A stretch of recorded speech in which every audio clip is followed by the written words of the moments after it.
Oui, bonjour. En référence au site missionnaire de la Divine Volonté, je vous présente un extrait de l'Évangile et un extrait du Livre du ciel. Il y avait au temps d'Hérode le Grand, roi de Judée, un prêtre du groupe d'Abia nommé Zacharie.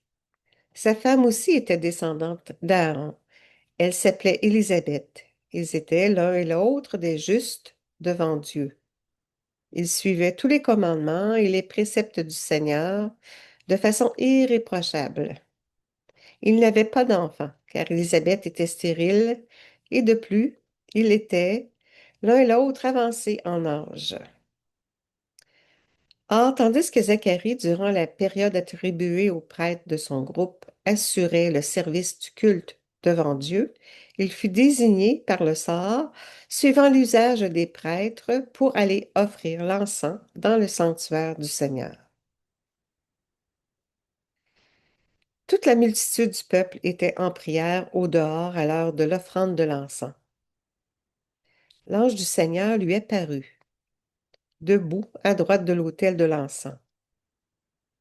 À sa vue, Zacharie fut bouleversé, et la crainte le saisit.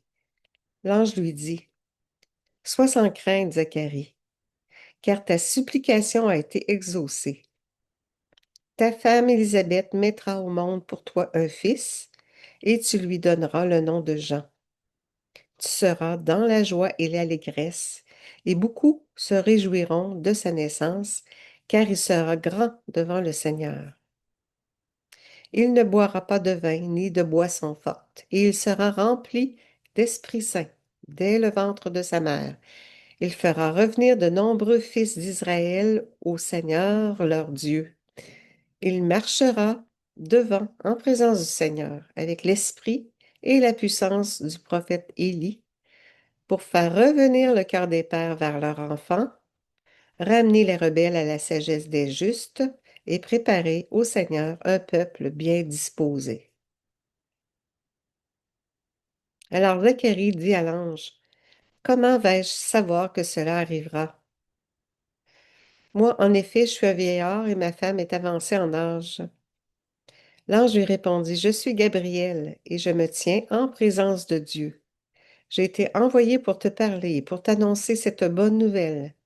Mais voici que tu seras réduit au silence. Et jusqu'au jour où cela se réalisera, tu ne pourras plus parler parce que tu n'as pas cru à mes paroles. Celles-ci s'accompliront en leur temps. Le peuple attendait Zacharie et s'étonnait qu'il s'attarde dans le sanctuaire. Quand il sortit, il ne pouvait pas leur parler. Ils comprirent que, dans le sanctuaire, il avait eu une vision. Il leur faisait des signes et restait muet. Lorsqu'il eut achevé son temps de service liturgique, il repartit chez lui. Quelque temps plus tard, sa femme Élisabeth conçut un enfant. Pendant 5 mois, elle garda le secret. Elle se disait, Voilà ce que le Seigneur a fait pour moi, en ces jours où il a posé son regard pour effacer ce qui était ma honte devant les hommes. Acclamons la parole de Dieu. Louange à toi, Seigneur Jésus. Si je n'étais pas venu souvent, comment aurais-je pu te dire tant de choses sur ma divine volonté? Si je n'avais pas fait mon siège dans ton cœur comme en un temple vivant, mes leçons n'auraient pas été aussi continuelles. Par conséquent, ils doivent comprendre que tout ce que j'ai fait à ton âme était nécessaire à ma divine volonté qui est digne de toute chose. Tout était nécessaire pour faire entendre tant de condescendance amoureuse, pour leur faire comprendre combien j'aime la créature et à quel point je peux l'aimer, pour l'élever jusqu'à mon pur amour et à la pleine confiance qu'elle doit avoir envers celui qui l'aime tant. Parce que s'il n'y a pas une confiance totale entre le Créateur et les créatures, elles ne peuvent être élevées pour vivre dans ma divine volonté. Le manque de confiance fait toujours obstacle à l'union entre le Créateur et la créature. C'est ce qui empêche l'envol vers celui qui l'aime tant et c'est ce qui fait vivre la créature au ras du sol. Et même si la créature ne tombe pas, le manque de confiance lui fait ressentir la force de ses passions. Plus encore, le manque de confiance a été le point faible au cours des siècles. Il est même arrivé que de bonnes âmes aient été retardées sur la voie des vertus à cause du manque de confiance. Pour chasser cette léthargie que produit l'esprit du manque de confiance, je voulais me montrer tout amour envers toi et avec intimité, mieux qu'un père pour sa fille, t'appeler non seulement toi, mais aussi toutes les autres âmes à vivre comme des enfants et à être bercés dans mes bras. J'y ai pris plaisir et toi aussi, comme il est beau que la créature soit tout amour et toute confiance envers moi. Je peux alors lui donner ce que je veux et elle n'a pas peur de recevoir ce qu'elle veut. Prière. Ô adorable Jésus, comme le manque de confiance te fait souffrir, il blesse ton cœur tendre et amoureux.